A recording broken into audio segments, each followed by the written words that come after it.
How's everybody? Go ahead, fire away, man. What have your early impressions been for Jake Moody? Everything we thought he was, just really consistent, really even keel, and exactly what we hoped he'd be. What did you hope to be exactly? Just that consistent, really even keeled, and just really consistent in everything he does, from his approach to his ball flight to his finish to just the way he is around here all day. So it's been fun having him.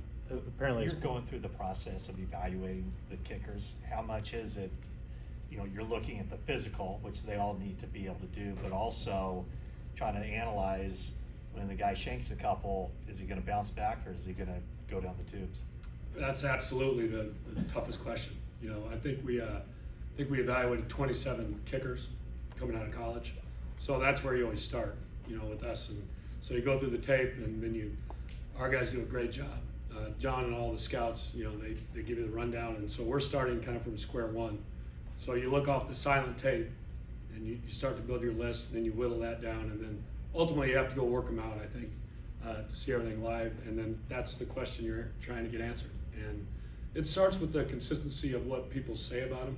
So before I even meet him, I have everyone in our building that's looked at him, I hear what they say, and then when you go there to the schools, you listen to all the coaches, the weight coaches, any assistants, other players. You just try to find out, and then ultimately you have to sit with them and just got to get a feel for that. How are you sorting through the kickoff rule? Do you expect to see a ton of fair catches and calls at the 25? Right? How do you think it's going to work out? Yeah, we're doing a lot right now looking at college to see the different kicks, see how people have done it. We still don't know all the rules yet, so we're trying to go off the rules of what exactly that looks like. So it's more or less just trying to figure out what we're going to anticipate seeing, and then I think through preseason and once you start getting some tape on guys, you'll see their philosophy. Are they going to fair catch it? So it's really, for me, it's more being prepared for our kickoff return team, and trying to anticipate, prepare them for whatever teams are going to try and do. And that's, there's been so many changes in the last 15 years on kickoff and kickoff return. When I started, it was 4-man wedge, 3-man wedge, 2-man wedge, 1, illegal double teams. There's been like 20 rules. So we'll all adjust to it, and we'll figure it out.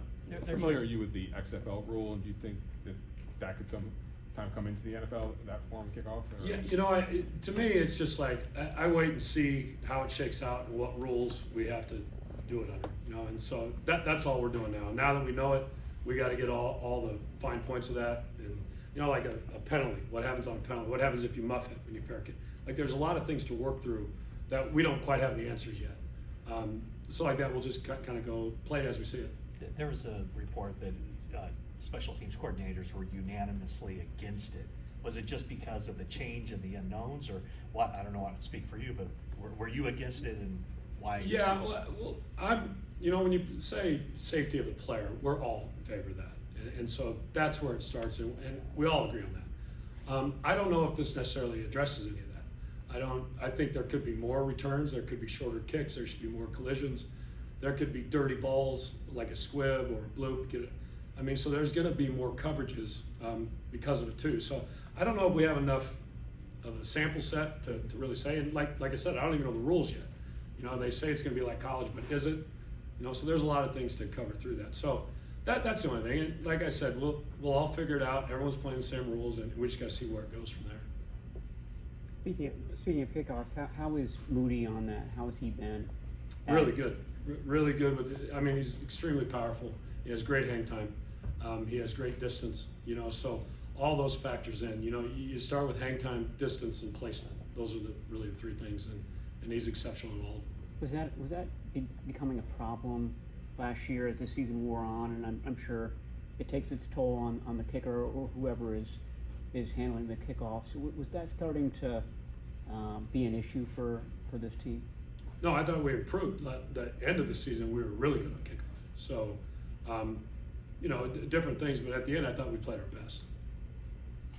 When you are getting all the information and stories and everything on Moody, was there a particular story that kind of stood out that might put your mind at ease? Like, okay. Yeah, when I worked him out, there was no question where I thought about it. And it was, I wish I could have that type of workout every time you go because it just kind of naturally happened. You know, in his pro workout, he kicked off sticks. In other words, where there's a stick there and he just kicks the ball. And, you know, all kickers would like to do it that way. And I think he was 12 for 13 and he missed like a 58-yarder. So that's exactly what kind of talent he is. So I always try to get him a holder and a snapper. And some guys can't find a snapper. You know, it just doesn't work out. But I'll take any snapper. I don't care. I want to see the operation of it all. And I want to see him under, I think someone asked that question earlier. What is he like under stress? How does he respond? You know, you can take all the information from all the coaches and you can like try to see like the game that he missed 3 in 20, you know, how to respond to that. You know, he had great competition there that he was fighting with. So I still can't figure out, like they'd go every 3 points. So he was going in and out. So again, you try to look at how he responded to adversity there. But the workout was perfect for me. It was unbelievable. So he had 2 snappers that were backup long snappers on Michigan's team that were not very good. And he had his holder. So right off the bat, these balls are coming everywhere. And I wasn't, and he was doing great. You know, the times were good, everything's good. And so as it got going and the snappers were rotating, the balls were just atrocious coming back. And I loved it because I was looking at him, how he responded to everything. And you could tell he was getting frustrated because then I'd move the snappers and I'd have him kick off sticks and his timing was off. So it was a really frustrating workout from his point of view. I absolutely loved it because at the very end, we backed up to a 55-yarder, bad snap, and so he missed it. And you thought that was the last kick. And again, I'm just looking at him, and he's still stone-faced, really cool disposition. So I go, okay, we have a last-second field goal. I'm going to count. You have 12 seconds. I'm going to count it down. This is against Ohio State to win it. So they're on the sidelines. They all run out. The worst snap of the day. It bounced twice, way inside. I mean, the holder barely got it down. And Moody, just like I've seen on tape, so consistent with his approach, his finish, and trust, smoked it. So I was like, that is a great way to finish it. And then his last 2 kickoffs, so we did that. I did 6 kickoffs after that. And again, he was frustrated like anyone would be in a job interview where some things are out of his control. So the last 2 kicks, I said, okay, we're going to kick left. I want it outside the numbers, as close as you can to the goal line with the best hang time. The first one, he put a yard outside the numbers, right on the goal line, 4.38 hang time, which is phenomenal. And then his second one was 2 yards outside the hash, right on the goal line, with 4.38 hang time. So right there, all those questions you have is how did the guy respond to adversity? It just naturally happened at the workout, and I was the only one there. So I was fired up. Like, if a lot of people would have saw that, I think they would have saw what I saw, and I trusted what I saw. So that's really, what for me, out of everything, that was a final step where I was like, this guy's the guy. Late in day 2, third round of the draft, you guys have 99-101. Were you concerned at all that if you guys waited until 101 that he'd be gone? Yeah, that's what I just, they ask me my opinion, and I tell John and Kyle that, and then I let them handle it. Like, to me, that's my job, is evaluating who do I think is where I like guys, and then that's what they do. Like, did you put a round grade on him? After that, I told him I don't care where you take him. This is the guy. I felt that strongly about him. And so, again, that's not my job to figure out where we should draft him. I just know I really like the talent. I really love the kid. I love everything about him. So to me, it was like, I think this is the best, and they got to figure that out. I think. One more? What about Jack Coletto on special teams? What do you think of him and his potential there? I think there's so much potential there. I think it's so cool because you can see him do all these things, and he played all the special teams too. So I watched him on offense, on defense, on all the special teams, and to me, it's just the more you can do, the value that you have. So I'm really excited, and we're like everybody. We're doing everything, and we're evaluating, and we're just seeing where they start and where they improve and where they finish.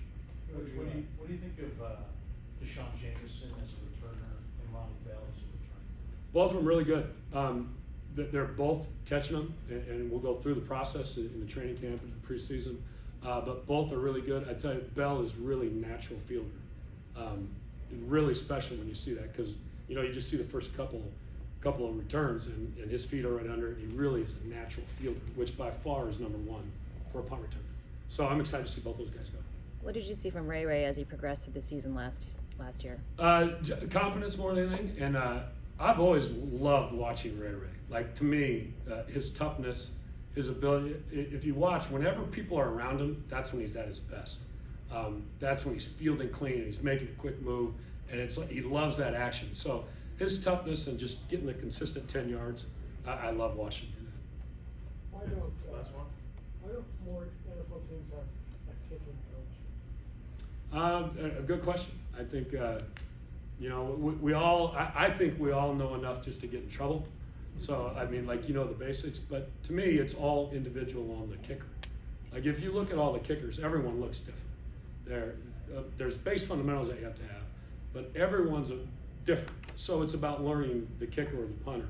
It's about learning them and working together to see where we need to go. So, I don't know, that's a good question, but I know enough to get in trouble, so that's why I trust them. All right. Thank you Good. guys. Thank you. Thank you. Thank you.